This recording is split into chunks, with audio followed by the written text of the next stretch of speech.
In this engaging conversation, Neil deGrasse Tyson and Adam Becker delve into the intersection of science fiction, technological ambition, and the visions of billionaire tech CEOs. With a critical eye on the promises and pitfalls of space colonization, artificial general intelligence, AGI, transhumanism, and the Singularity, Becker offers a physicist's perspective enriched with philosophical insights.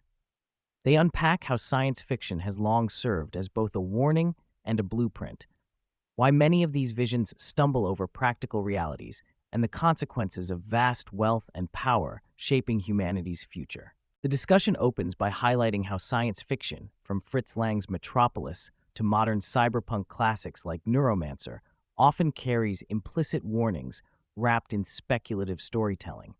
Science fiction uses imaginative futures to illuminate present-day social, political, and technological issues, often portraying dystopian outcomes to caution society. Becker points out that while some tech billionaires draw inspiration from sci-fi, they often misread or simplistically adopt these narratives, missing the underlying critiques about wealth, power concentration, and human nature. Neil introduces the torment nexus concept from Becker's book, an allegory for technologies that exacerbate inequality and entrench elite control, echoing cyberpunk warnings of elite enclaves isolated from societal consequences. A predominant tech billionaire dream is Mars colonization. Adam Becker firmly asserts that sending humans to Mars by 2050, and especially establishing a self-sustaining colony, is far more challenging and unlikely than enthusiasts suggest.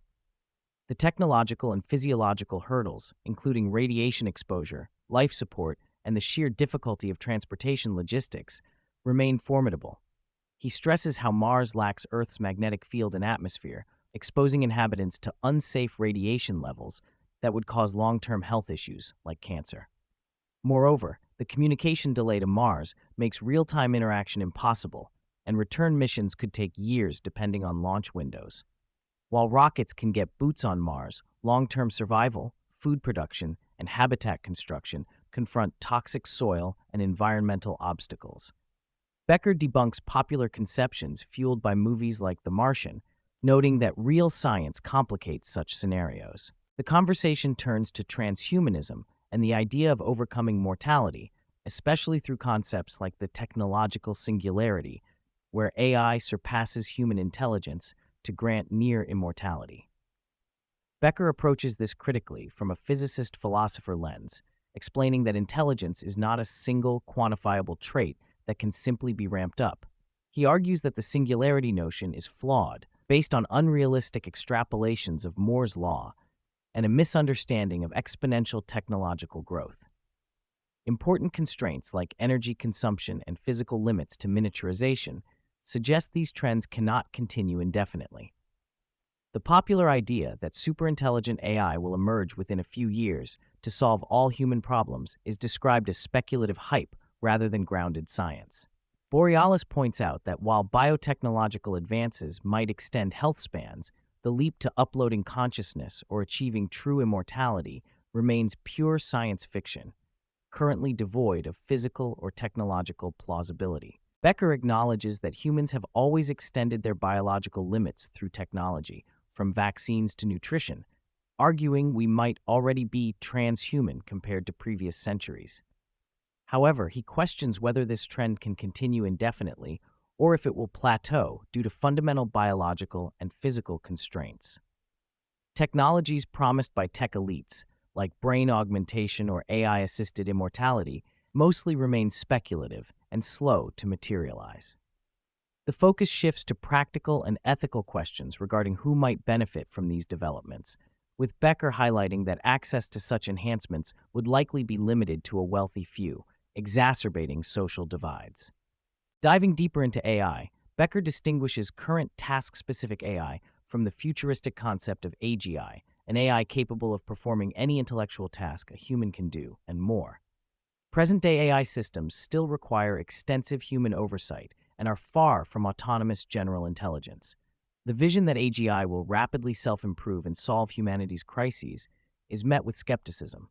Furthermore, the energy demands and physical infrastructure required for such superintelligence pose major challenges. Becker critiques tech CEOs' claims that AGI can tackle complex problems like climate change by emphasizing that knowledge of solutions already exists. The fundamental barriers lie in human behavior, politics, and economic interests, not intelligence per se. A recurring theme is the outsized influence of ultra-wealthy tech CEOs and investors who, according to Becker, mistake financial success for intellectual omniscience. Wealth enables them to push forward grand visions, with significant government subsidies and contracts, while often lacking the social awareness or humility to appreciate human complexities. The conversation suggests many tech leaders operate from a place of isolation, prioritizing technological utopias like space colonization or AI dominion over pressing earthbound problems like inequality and environmental degradation. Becker stresses that this hubris blinds them to the limits of their control, echoing the downfall of historical dictators who overestimated their power. Becker refutes the assumption that technological advancement will continue accelerating indefinitely. Moore's law, the expectation of exponential doubling in computing power, has already plateaued due to physical constraints like transistor size. Increasing computational power now requires new architectures, bigger chips, or novel technologies such as quantum computing, all of which come with their own challenges. The idea that AI or computational capacity will explode on its own lacks grounding. Rather than linear exponential growth, technological progress often encounters diminishing returns and resource limitations. The discussion reflects on how tech leaders sometimes misinterpret science fiction as literal prophecy rather than allegory. While franchises like Star Trek embody utopian ideals and social critique, others like Blade Runner warn of dystopian futures driven by class divides and corporate control. Becker points out that science fiction primarily uses speculative settings to explore contemporary issues, often cloaking uncomfortable truths in metaphor. This nuanced reading is often lost on those eager to commercialize sci-fi concepts without grasping their critical implications.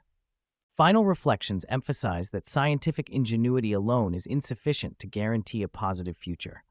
True progress depends on coupling technical advances with wisdom, ethical stewardship, and a collective will to address social inequalities.